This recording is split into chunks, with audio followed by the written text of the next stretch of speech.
There used to be this small, quiet pond about half a mile from my old house. Everyone around called it Daryl's Pond, but honestly, I never knew who Daryl was or why it had that name. It wasn't private property, so once in a while a few people would fish there, but most days it was just me. I liked the quiet, and the walk there was part of the routine. I kept a little setup there too. I had a pole dug into the ground near the shore, so I could tie my kayak to it whenever I came out. It wasn't a fancy kayak, just a small, beat-up one I got off Craigslist when I was younger, but it did the job. That day, it was around 3 in the afternoon when I paddled out toward the middle of the pond. That was always the sweet spot where the fish tended to bite. The water was still, the air was warm, and it was one of those afternoons where you almost forget there's anything stressful in the world. Then I saw someone else walking out from between the trees. I didn't think much of it. I just gave him a wave and a quick smile. He didn't wave back. He just hopped into a small boat tied up near the edge and started rowing straight toward me. When he got close enough, I tried to be friendly. I said something like, "Perfect day out, isn't it?" He said, "Yes, absolutely." And that was it. He didn't continue the conversation. He didn't smile. He didn't look out at the water or check his gear. He just kept rowing toward me, slow and steady, like he had nothing else in the world to do but close the distance between us. When his boat finally bumped into mine with a solid thud, that's when the whole mood shifted for me. It wasn't a friendly little tap. He just let his boat drift straight into mine, and then he stayed there, too close, staring. He looked like he was late 40s or early 50s. I was only 24 at the time. The whole thing felt off. My gut was telling me something wasn't right. I tried to keep things normal. I asked where he was from, if he came there to fish, just small talk to break the tension. He told me he didn't fish. Then he pointed vaguely behind him toward the woods and said he lived up there. No details, no conversation, just dry, short responses. The whole time, he watched me, not obviously threatening, but the way someone looks at something they're trying to figure out. Half a smile on his face, barely blinking. I didn't want to panic, so I started slowly paddling toward the edge, pretending I was just changing my spot. But the second I moved, he moved too. Same direction, same speed. Quiet. I felt my voice crack a little when I tried to make more small talk. "What a great day, huh?" It came out shaky enough that I knew he heard it. When I finally got close to land, I told him I was going to call it a day. He didn't react at first. He just stared at me. Then the smile faded off his face. That's when he lifted the side of his flannel shirt and showed the grip of a handgun tucked into his pocket. He said, "I can't let you leave." My brain didn't even process what he meant. The second I saw the gun, I didn't think. I just jumped out of the kayak, hit the dirt on the bank, and sprinted. I ran through the woods the entire half-mile back home. I didn't stop once. My legs burned, and every time a branch cracked behind me, I was sure he was right there. When I got home, I locked every door and window. Then I pulled down the blinds and left only a tiny gap open so I could watch the front yard. I kept the lights off and waited for the adrenaline to finally settle, but it never did. It got dark. I didn't see anyone. After a while, I convinced myself that maybe he didn't follow me. Maybe he just wanted to scare me. I tried to relax. I went up to my room and opened the windows a little to air it out. Being on the second floor, I wasn't worried about someone watching me from outside. About half an hour after getting into bed, I heard leaves crunching in the yard. Slow steps. Not an animal. Slow, steady, deliberate steps. I sat up and held my breath. Then I heard his voice from right below the window. "Hey buddy, you up there? You trying to sleep? Didn't mean to wake you." It felt like my chest collapsed. It was the exact same voice. I didn't move. I didn't breathe. I didn't even turn my head toward the window. As quietly as I could, I slipped out of my room, went down to the kitchen, grabbed the phone, and practically crawled on the floor to stay out of sight of the windows. Then I called 911, whispering the whole time. Waiting for the police felt like an hour, even though it was probably around 20 minutes. I kept expecting to hear him try a door, or tap on the window, or just say something again. When the police finally arrived, they searched the yard and the woods, but didn't find anyone. They told me I should stay somewhere else for a few days, and I did.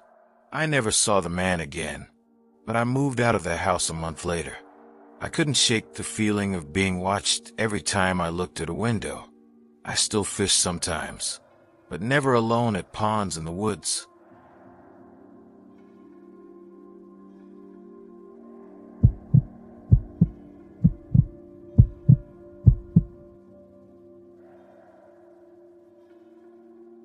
I've been fishing for most of my life. I know the lakes around here like the back of my hand, and I usually go alone or with my cousin Mark. Last summer, we decided to head out early on a Saturday morning to a small, remote lake about 2 hours outside of town. It's not on any map. You have to take a dirt road and cross a small bridge that's barely there. We thought it would be perfect, quiet, and far from anyone else. We got there just as the sun was rising. The mist was still hovering over the water, and everything felt eerily calm. I set up my rod while Mark checked the boat. We weren't seeing anyone else around, which I usually liked, but something about that silence made the hairs on my neck stand up. For the first couple of hours, nothing happened. The lake was almost too quiet, except for the occasional splash of a fish. Around 9 a.m., I noticed a small, wooden dock on the far side of the lake that I hadn't remembered being there. It looked old, rotting in parts, and I swore it hadn't been there before. Mark didn't see it, and I didn't mention it. I figured it was just my imagination. We kept fishing, but the bites were strange. I'd feel a tug on my line, then nothing, like something was playing with the bait. Mark said it was probably small fish or the wind, but it felt deliberate.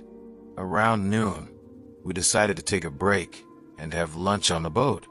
That's when I saw it again, the dock, but this time there was a figure standing on it. I squinted, thinking it was someone fishing too, but the figure didn't move. Not a twitch, not a shift. Just stood there, staring at us. "Hey," I said, waving. "You fishing?" No response. Mark laughed nervously.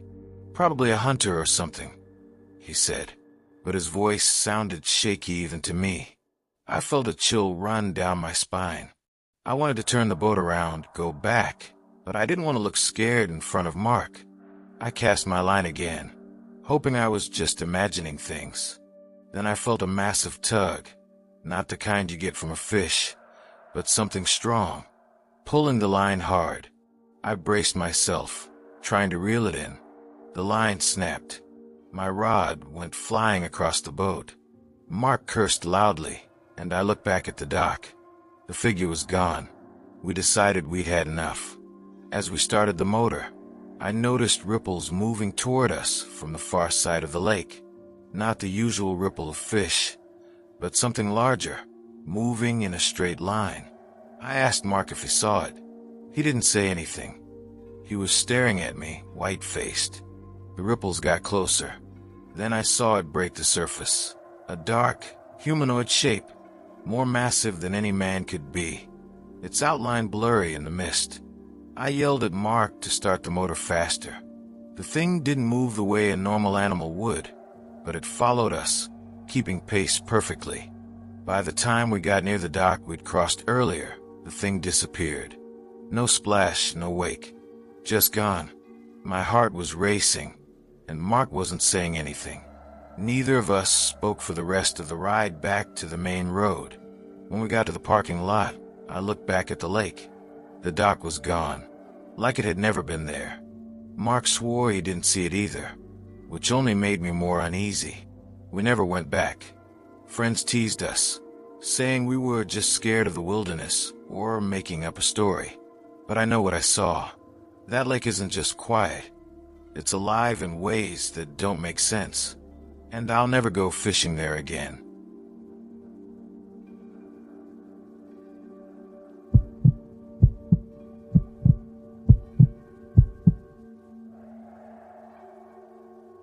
There was this one trip where I tagged along with my brother-in-law, Jack. He had invited me, my sister, and a couple of his friends to go fishing with him overnight. Jack came for money, and ever since my sister married him, she kind of lived in that comfort too. I tried not to care, but honestly, it always irritated me a little. Everything he owned had to be top tier, even when it didn't need to be. I packed light. Just a small backpack with clothes, snacks, and whatever I figured I might need. When I drove out to his place, the difference between my side of town and his was obvious. His house sat right on the bay, literally. There was a small wooden dock built into his backyard, and tied to it was his ridiculously nice boat. Big, polished, and expensive looking, with Lexi painted on the side, named after my sister. He claimed he got the idea from Forrest Gump. I didn't believe that for a second. We left early in the morning. Jack had loaded the boat with all kinds of food, chips, snacks, drinks, and an unnecessary amount of hamburger meat. And of course, because he always needed something extra, he had installed a barbecue grill on the boat. His friends thought it was the coolest thing ever. A couple hours into the trip, the excitement started fading. Nobody was catching anything except Jack, who pulled in one largemouth bass and then bragged about it way longer than he needed to. I was only 17 at the time, so my sister wouldn't let me drink, but everyone else was already halfway drunk by noon. She kept telling me I was too young, even though she was downing beers like water. Honestly, the highlight for me was just lying on the back deck tanning and listening to the water. The sun started dipping toward the horizon, turning the sky into that warm orange color you only see near the water. Jack started grilling burgers, which felt weird because we had fish right there, but I wasn't about to complain. Burgers beat fish any day. By the time we finished eating, it was full dark. There's something eerie about being on the ocean at night. Total blackness around you. No land in sight. Just the boat, the water, and the feeling that if anything went wrong, you were on your own. But somehow, that also made it peaceful. Everyone else got even more drunk. They were yelling, laughing, blasting music way too loud. Eventually, they invited me to play Cards Against Humanity with them, so I joined since there was nothing else to do. There was a beer sitting on the counter, so I took it. Nobody was in any state to lecture me anymore. After a few drinks, I loosened up, but Jack and his friends went way past the line, completely wasted. My sister was drunk too, though not quite as bad as them. Then, over the music, me and one of Jack's friends heard something outside, something that didn't blend in with the usual boat noises. I turned the music down, then off. That's when we heard it clearly. Two men yelling for help. We all stumbled out to the deck. There was a small boat drifting right up next to ours. Two men were inside, both of them looking up toward us. They looked tired and stressed. I asked what was wrong, and one of them said they were out of gas and food. Everyone looked at me, because honestly they were too drunk to make a real decision. I didn't feel good about the situation, but I also didn't want to be the person who left two people stranded at sea. Jack told them to wait, so he could grab the ladder. He tripped on his way, spilling his beer. I helped him attach the ladder to the railing. The two men climbed up and thanked us. They didn't say much else. They just stared at the food. We gave them leftover burgers, and they ate like they hadn't seen food in days. Something about the whole thing made my stomach twist. Maybe it was the way they didn't really talk, or the way they kept glancing around the inside of the boat. Jack gave them a jerrycan full of gasoline. They said thank you again, climbed back down, and left. After that, Everyone started settling down for the night. Jack and my sister took the bedroom, and I had to sleep on this rock-hard couch with one of Jack's friends on the cot and the other on another couch. I tried to sleep, but after tossing around for an hour, I gave up. I needed water, and I needed to pee. Jack told us earlier to just pee off the side of the boat to save water, so I headed outside. When I opened the door, I expected silence and maybe some light waves. Instead, I heard the faint putter of a boat motor moving through the dark. I couldn't see anything. It was pitch black. So I climbed up to the controls and turned on the searchlight. I moved it slowly across the water. Nothing. Then, 3/4 of the way around, I spotted it. The same boat from earlier, heading straight toward us. Right at that moment, from down below inside the boat, one of Jack's friends let out a scream, sharp and terrified. It wasn't the kind of scream a drunk guy makes for attention. It was the kind that comes from actual fear. I jumped down and ran inside. One of Jack's friends was standing in the corner shaking, and the other was bolting upright on the couch. Jack and my sister ran out of the bedroom, half asleep, confused. The guy in the corner stammered that he saw 2 figures standing over him. They ran out when he screamed. We searched the boat, but didn't find anyone. Then I ran back to show everyone where the boat was, but by the time we looked again, it was gone. Totally vanished into the dark. We checked around to see if anything was missing. All that was gone were a few cans of gasoline and Jack's wallet and keys, which he had stupidly left out on the kitchen table. We sped back home immediately. It took 4 hours. When we got there, no one had broken in. Jack used a spare key hidden in the backyard. The next day, they changed the locks. The worst part, a few weeks later, their home security cameras caught 2 men in hoodies trying to unlock the front door.